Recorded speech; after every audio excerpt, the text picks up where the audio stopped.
गोलार्ध में चला गया भारत, दक्षिणी गोलार्ध में भारत नहीं है, समझिए।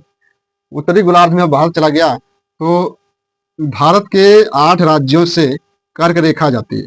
23.5 डिग्री की रेखा जो कि 23.5 डिग्री नॉर्थ की रेखा जो गुजरती है भारत के 8 राज्यों से होकर गुजरती है, एकदम सेंटर से मध्य से 8 राज्यों से होकर गुजरती है कर्क रेखा। गुजरात है, राजस्थान है, मध्य प्रदेश, छत्तीसगढ़, झारखंड, पश्चिम बंगाल, अब त्रिपुरा और मिजोरम, ये भारत के 8 ऐसे राज्य हैं जहां से कर्क रेखा गुजरती है।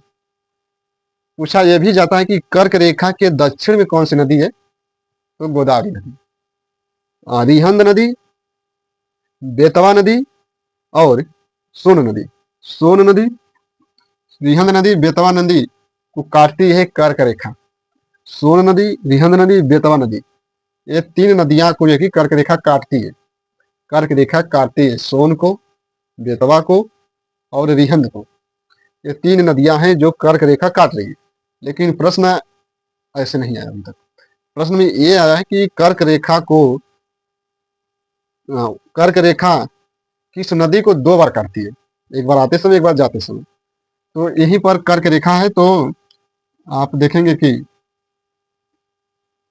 कर्क रेखा है और माही नदी यहीं से निकलती है। तो ये प्रश्न में आया है कि माही नदी को कर्क रेखा कितनी बार काटती है, तो 2 बार। 2 बार जो है कि माही नदी कर्क रेखा को काटती है, या कर्क रेखा माही नदी को 2 बार काटती है, आप ऐसे बोल दीजिएगा।